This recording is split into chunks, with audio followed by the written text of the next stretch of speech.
12th of October, 1972. A small chartered aircraft rises out of Uruguay, South America, nose slicing clean air, engines calm and sure. Its destination is Santiago, the capital of Chile. On board are young men with shoulders built for scrums and sprints, rugby players, along with friends and family, 45 souls in all. The flight is supposed to be quick, 3 hours across a map that looks simple from above. But the map hides a wall of earth. The Andes, the longest mountain range on the planet. A cathedral of rock and ice where peaks punch at the sky and weather changes its mind in minutes. Beautiful from afar. Unforgiving up close. Storms gather over the mountains that day. Wind gnaws at the ridgelines, and the sky turns to a bruise. The pilots make the safest call they can. Land in Mendoza, Argentina. Wait it out. Try again when the weather loosens its grip. Night falls. Engines cool. Hope sleeps. 13th of October, 2:18 p.m. The aircraft lifts again. For nearly an hour, everything feels routine. Altitude steady. Chatter light. The mood easy. 3:21 p.m. The descent begins towards Santiago, a city that sits right beside mountains high enough to touch the moon. Clouds crowd the windows. The world outside vanishes into white. A tremor shudders through the fuselage, sideways, violent. Turbulence slaps the aircraft. Warning lights flash like angry eyes, alarms crank into a shrill chorus, and yet in the cabin the rugby players shrug it off, trading jokes, steadying each other with bravado. A passenger cranes toward the window. The clouds thin, relief, until they reveal not open sky, but rock. A wall of it, impossibly close. In the cockpit, the realization hits at once. The aircraft is pointed straight at a mountain face. Power throttles forward. The nose pitches up.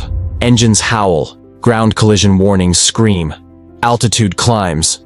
Too slowly. Metal meets stone. The tail strikes first. The rear section tears free and evaporates into the storm. 2 rows of seats wrenched into the open air. 3 passengers ripped from the plane and taken by the white void. For a few breathless seconds, the front section claws upward, hangs on, only to be thrown down again. A second impact. The left wing shears off. More passengers cast into the abyss. What remains, just the forward fuselage, drops onto a glacier, skidding at 350 kilometers per hour down a chute of ice, fragments shrieking until the world ends in a final crushing slam 700 meters later. Silence, wreckage, cold. Seats are torn from the floor. The cockpit is a crushed fist of metal. The pilots are gone. What's left of the aircraft rests on an unnamed shoulder of the Andes at 3,570 meters. Thin air, savage wind, endless snow. Out of 45, astonishingly, 33 are alive, injured, bleeding, stunned, but breathing. Survival, at first, feels like an accident. 2 of the least injured survivors move first. Roberto Canessa, 19, and Gustavo Zerbino, 20, both medical students. They crawl over twisted aluminum, take pulses, stop bleeding, splint, comfort. Nearby lies Fernando Nando Parado, 23, skull fractured, deep in a coma. Around him, bodies heaving with pain, ribs broken, limbs bent wrong, faces ash pale and rigid with shock.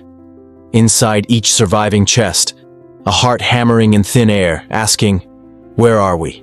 Who will find us?" News travels fast in the world below. Within an hour of the plane's disappearance, Chile's Air Search and Rescue receives the call. 4 aircraft sweep the mountains from dusk until night, eyes straining, fuel burning. They see nothing. White airplane, white snow, white sky. From above, the wreck is invisible, a bone lost in a field of bones. Back on the glacier, hope gathers like breath on glass. If they can last the night, just one night, surely someone will spot them tomorrow. The survivors plug the torn open tail with luggage and seat cushions, pack snow into the seams, try to make the fuselage a shelter. Darkness presses in, and with it, a cold that steals sensation first and life after. 5 more die before dawn. 33 becomes 28. 14th of October, 11 aircraft from Argentina, Chile, and Uruguay comb the range. Their boxes on the map include exactly where the wreck lies.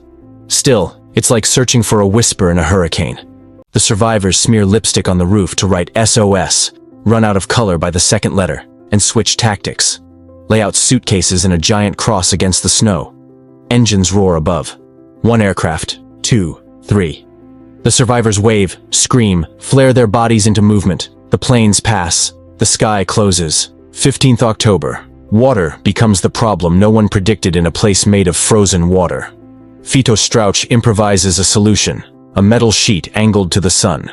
A solar collector that melts clean snow into droplets caught in empty wine bottles. Seat cushions become crude snowshoes.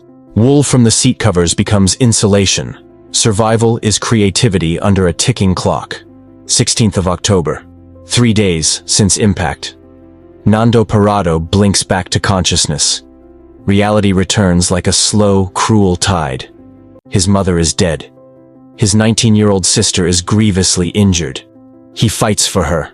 Water, warmth, crumbs of food. But 8 days later, she slips away. In that thin air, grief has no place to go. It freezes in the chest. Days pass. The sun ricochets off the snow with vicious brightness. Snow blindness chews at their eyes. Among dozens, there are only 3 pairs of sunglasses. Even the elements seem to be counting down. 21st October. The search is called off. After 142 hours and no sign of life, the teams conclude what the world always concludes when mountains swallow a plane. No one could survive this long. On the glacier, the survivors scavenge a transistor radio buried among the seats.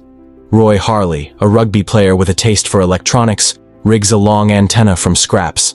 Static coughs, clears. The radio works, one way. They can listen, not speak. 11 days after the crash, they hear the verdict.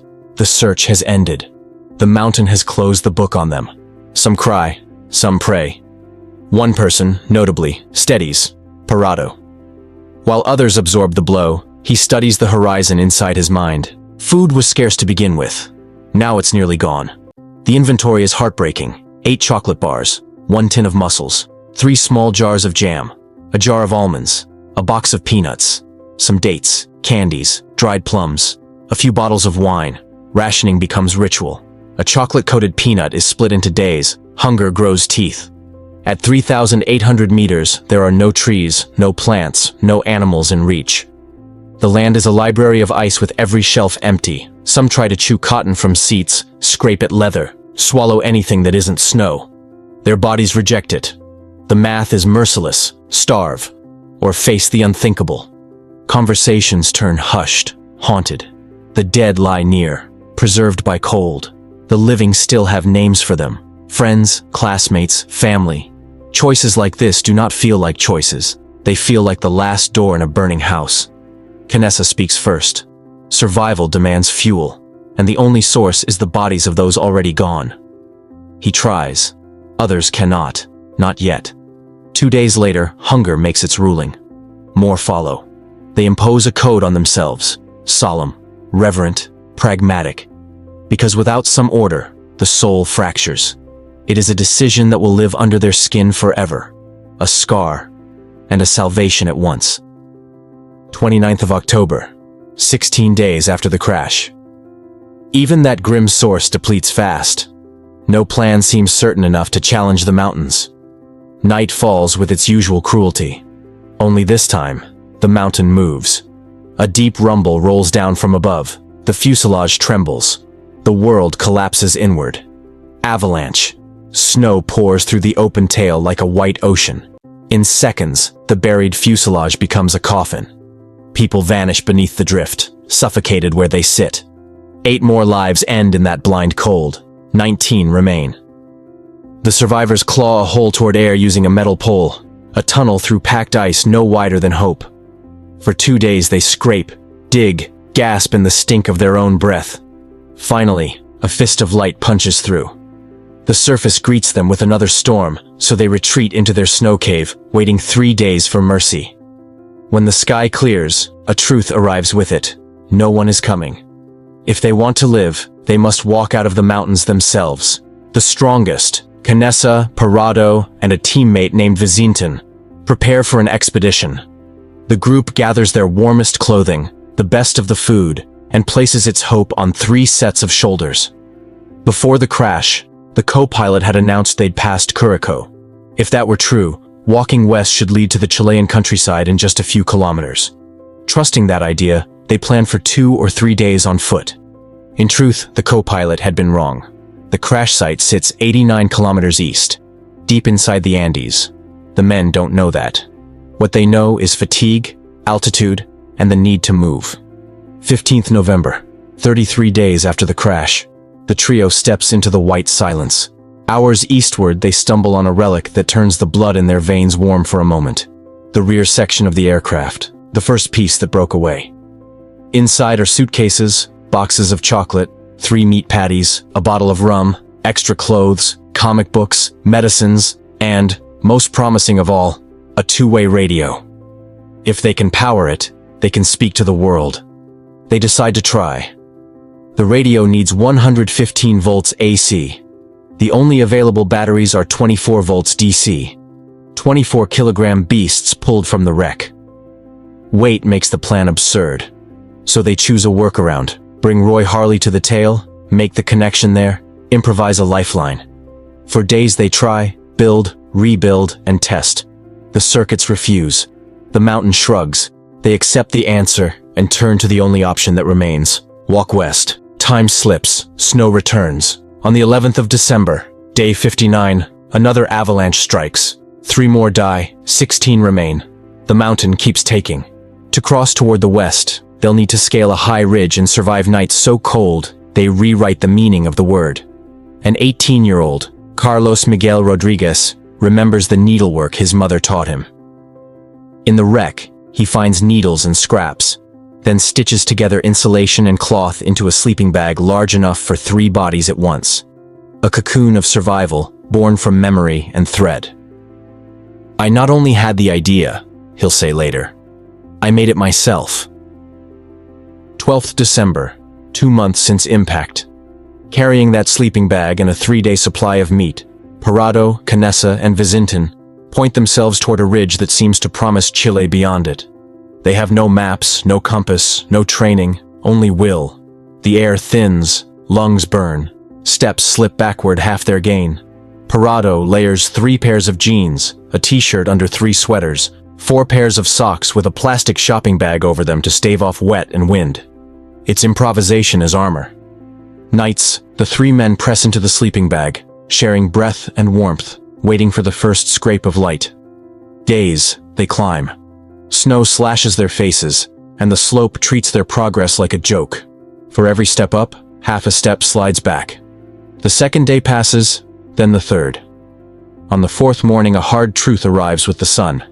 A short walk to the west was a fantasy. Vizintin makes the call. Food is too scarce. The distance is too great. He turns back toward the wreck, sliding downhill on an aircraft seat in a descent that takes him 1 hour. A mountain they fought for 3 days evaporates beneath him like a stage trick. Parado and Canessa continue upward. After 3 more hours, they crest the ridge and look out, expecting green valleys and salvation. What they find is a 360-degree panorama of snow-drowned peaks to the horizon. The scale of it knocks breath from their chests. Words fail. Thought stutters. The Andes reveal themselves not as a barrier to cross, but as a world to escape. Far to the west, 2 distant peaks appear bare of snow. Dark slashes against the white. They aim for that direction, because direction is all they have left. Valleys begin to stitch the mountains together. Gravity starts to help instead of hurt. A river appears, and with it, a plan. Follow water downward. Water knows the way out. They walk. 9 days of walking. 9 days of cold that lives in bones. 20 December. Cows graze on a distant field. Civilization is close enough to smell. Their bodies are engines burning fumes. Their legs tremble at simple steps. Across the river, a man on horseback appears like a vision. Then 2 more. Parado shouts. The river drowns him out. One rider cups a hand to his ear, guesses the message, and calls back a single word that lands like a promise. Tomorrow. He returns the next day with paper and pencil tied to a stone with a length of string, throws it across the water. For the first time in 10 days, The survivors can send a message to the living world. Parado writes in Spanish, "I come from a plane that fell in the mountains. I am from Uruguay. I have been walking 10 days. There are injured people at the crash site. We need help. We have no food. We are weak. Please help us. Where are we?" The rider reads. He nods, signals that he understands. His name is Sergio Catalan, a Chilean farmer. He and his companions remember vague news from months earlier. A plane lost in the Andes. The realization crawls over their faces. These are survivors. 2 months after the world declared them dead, 2 men have walked out of the mountains asking for help. Sergio tosses bread across the river, one small mercy, then drives his horse west for 10 hours toward the nearest city. Night, dust, exhaustion. None of it matters. He reaches military command, delivers the note, and by dawn, the alert is racing towards Santiago and beyond. Meanwhile, local farmers ferry Parado and Canessa to Los Maitenes on horseback. The men collapse into beds and learn what their bodies have done. 61 kilometers on foot in 10 days, a march stitched together by fury and grace. Canessa has lost half his body weight. He weighs 44 kilograms. News breaks like a dam. Cameras pivot. Headlines lean forward. Survivors in the Andes. The Chilean Air Force scrambles 3 helicopters. Army officers sit with Parado and Canessa, sketch maps, interrogate memory. Parado has brought the pilot's flight chart, scribbled with their route and guesses. He climbs into a helicopter with the officers and guides them by landmarks and logic back into the white maze. The wreck appears at last exactly where the mountains always kept it, hidden in plain sight. 22nd December, 1972, day 70. 2 rescue helicopters set down near the wreck. Rotors beat the air into a frenzy. Snow launches into cyclones. Medics hurry to the survivors crouched in their metal cave. 16 left. Altitude sick, dehydrated, bones mended badly by necessity, bodies thin as questions. They are lifted out one by one, faces turned to light they thought they would never see again. Hospitals mend what they can. Time takes a slower pass at the rest. All 16 recover. Their story detonates across the world, not as a spectacle of horror, but as a calculus of human will. How far we go to keep each other alive, how we invent tools from rubble, how we choose, decide, and endure when every option cuts us. People call it something that sounds like faith, the miracle of the Andes. What remains, after the noise fades, is simpler. You make a plan. You adapt when the plan breaks. You grieve the people you lose. You move your feet anyway. And when a ridge steals your breath and shows you only more mountains, you aim at the smallest sign of life, a dark peak without snow, a thread of river glinting down valley, and you keep going. Because somewhere beyond the horizon, a stranger is riding a horse toward a city. A pilot is warming up a helicopter. A world that already buried you is about to learn your name again.